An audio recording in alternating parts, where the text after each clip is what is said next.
سلام دوستوں، آج ہم کریں گے ایک زبردست کمپیریزن سکوئی سو-57 versus Lockheed Martin F-35 Lightning 2 کے درمیان۔ کون سا جیٹ زیادہ ایڈوانس ہے اور انڈین ایئر فورس سو-57 کو اتنی اہمیت کیوں نہیں دیتی؟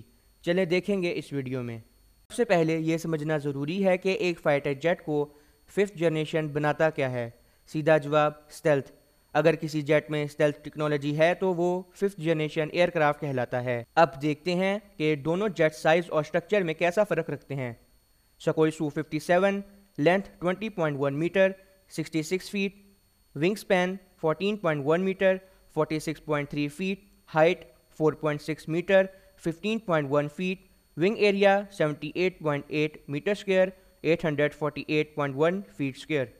لاکہیڈ Martin F-35 Lightning 2 length 15.7 metre 51.4 feet, wing span 10.7 metre 35 feet, height 4.4 metre 14.4 feet, wing area 42.7 metre square 460 feet square.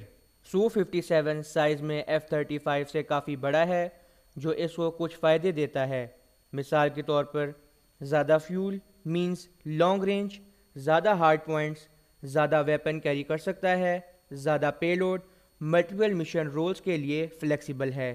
سو-57 کو ایسے ڈیزائن کیا گیا ہے کہ یہ بیٹل فیلڈ میں اینیمی جیٹ کو ٹکر دے سکے اور ڈاگ فائٹس میں ڈومینیٹ رہے۔ ایئر سپیورٹی فائٹر ڈاگ فائٹس اور ایئر ٹو ایئر کمبیٹ کے لیے بیسٹ ہے۔ انٹرسیپٹر جلدی اور ہائی سپیڈ پر اینیمی ایئر کرافٹ اور بمبرز کو گرانے کی کیپیبلٹی رکھتا ہے۔ ہائپرسونک ویپنز خنزال جیسے ہائپرسونک میزائلز کیری کر سکتا ہے۔ دوسری طرف F-35 ایک اسٹیلتھ فائٹر جیٹ ہے جو انٹیلیجنس گیدرنگ، الیکٹرانک وارفیئر اور پریسیجن سٹرائک کے لیے بنا ہے۔ Multi role stealth fighter air to air اور ایئر ٹو گراؤنڈ دونوں مشن ایزیلی پرفارم کر سکتا ہے۔ Strike fighter high precision stealth strikes کے لیے آپٹیمائز ہے۔ Electronic warfare and intelligence gathering enemy radar jam کرنے اور بیٹل فیلڈز اویئرنیس بڑھانے کے لیے ایڈوانس سینسرز یوز کرتا ہے۔ نیٹ ورک سینٹرک اویئرنیس یہ بیٹل فیلڈز کے ایک سمارٹ ہب کے طور پر کام کرتا ہے جو شپس اور گراؤنڈ فورس کو ریئل ٹائم انفارمیشن پرووائڈ کرتا ہے۔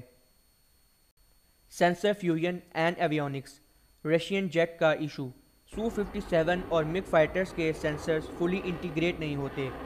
رشین جیٹس کا ریڈار N036 ایسا ریڈار بہت پاورفل ہے لیکن انفرا ریڈ سینسرز اور EW سسٹم سے فلی ڈیٹا کمبائن نہیں ہوتا۔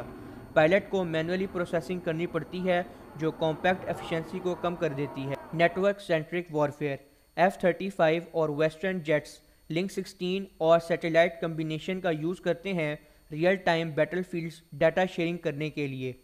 رشیا کا اوسنس سسٹم ڈیٹا شیئرنگ کے لیے ہے لیکن کم ایفیکٹو ہے اور لیس سپیڈ رکھتا ہے۔ رشیا جیٹ ابھی بھی ریڈیو کمیونیکیشن اور آؤٹ ڈیٹڈ سسٹم پر ڈیپینڈنٹ رہتا ہے۔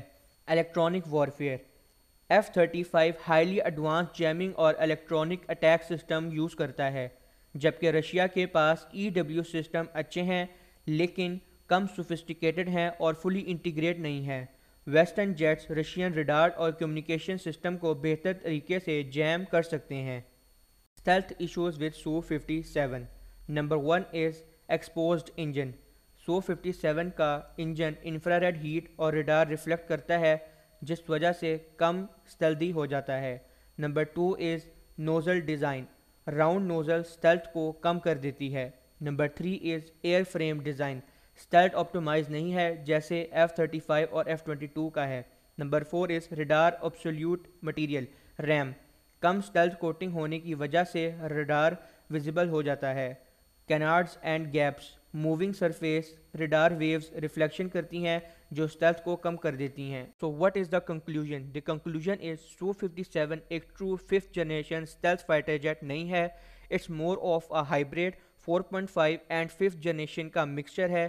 Russian jet sensor fusion, networking warfare اور الیکٹرانک وارفیئر میں بہت ویک ہے۔